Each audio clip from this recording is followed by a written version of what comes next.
5 seconds.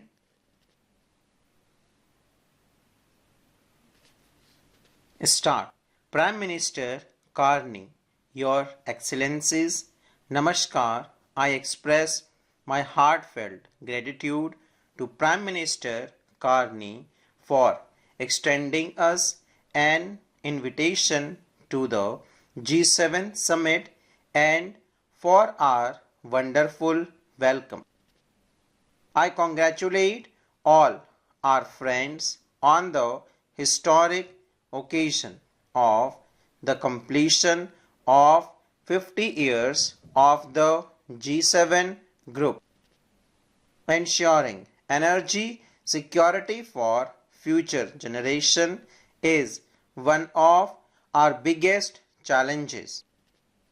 We consider it now not only a priority but also a responsibility toward our citizens.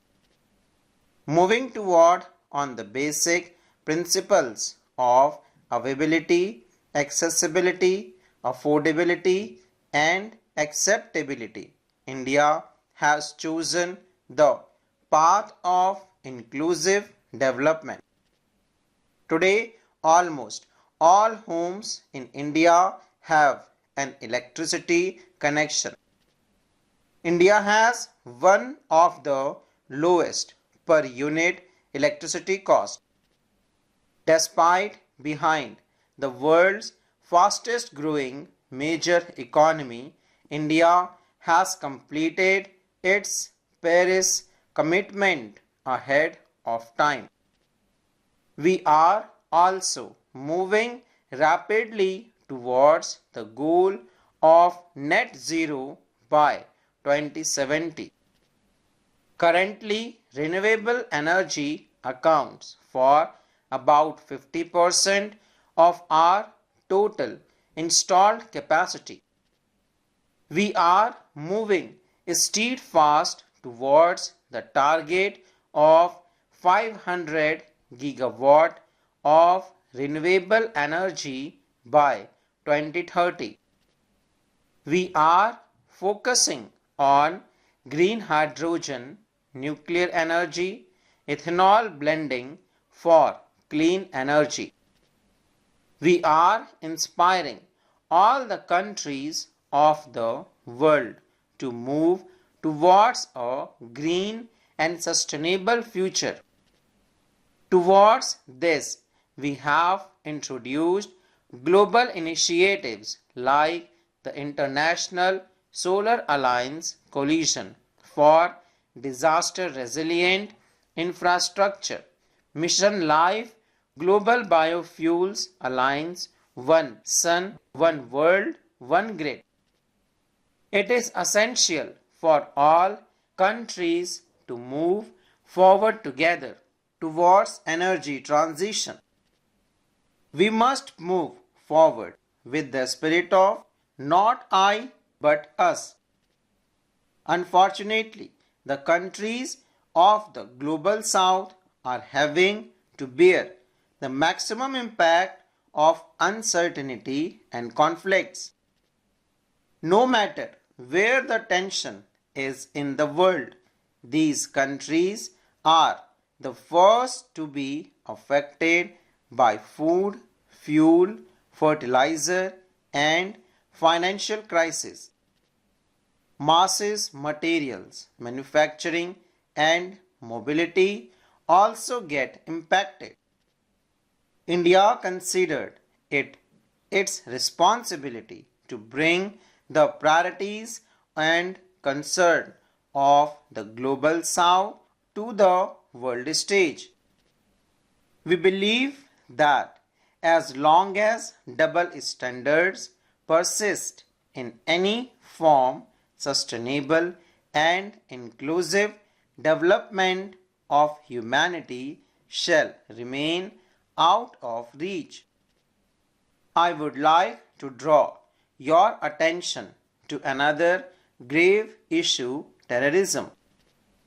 There must be no place for double standards when it comes to terrorism.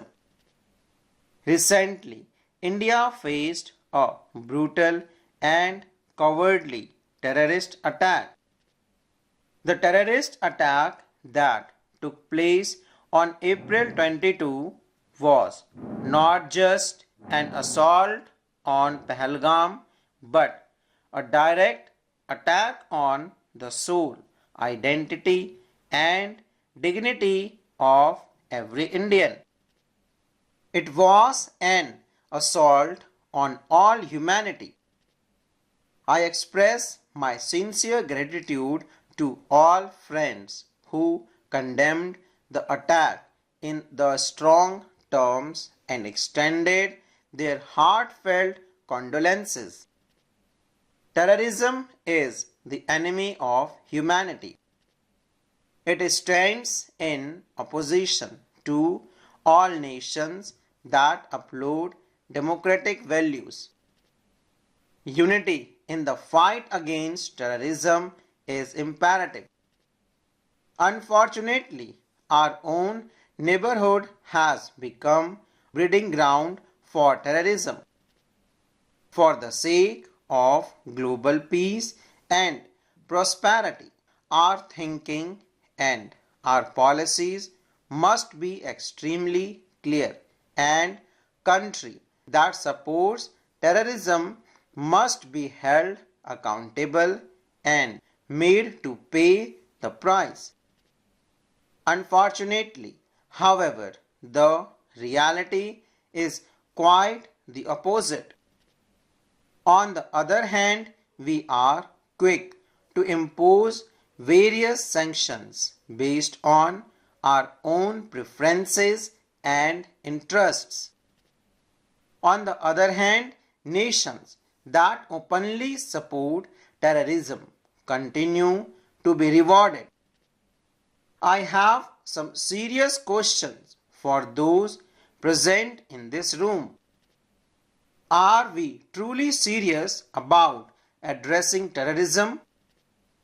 Will we understand the true meaning of terrorism only when it knocks on our own doors? Can those who spread terror and those who suffer from it be weighed on the same scale? Are our global institutions at risk of losing their credibility? If we don't take decisive action today against this terrorism that stands against humanity, history will never forgive us. Turning a blind eye towards terrorism for the sake of vested interests or extending support to terror or terrorists is a betrayal of all humanity. India has always acted in the interest of humanity, rising above its own self-interest. We will continue to engage in dialogue and cooperation with the G7 on all matters in the future as well. I would like to share a few points on the subjects of technology, AI, and energy. Undoubtedly, AI is emerging as a powerful tool to enhance efficiency and foster innovation across all sectors. However, AI itself is a highly energy intensive technology. The growing energy consumption driven by AI data centers and the increasing energy demands of today's technology-driven societies can only be sustainably addressed through renewable energy sources. Ensuring affordable, reliable, and sustainable energy is a top priority for India. To achieve this, we are focusing on solar energy and small modular reactors. We are also developing smart grids energy storage systems and green energy corridors to connect renewable energy production with demand centers. In India, we have developed an AI-based language app called Bhashini to ensure that even a person from a remote village can connect with the languages of the world and become part of the global conversations. Full stop.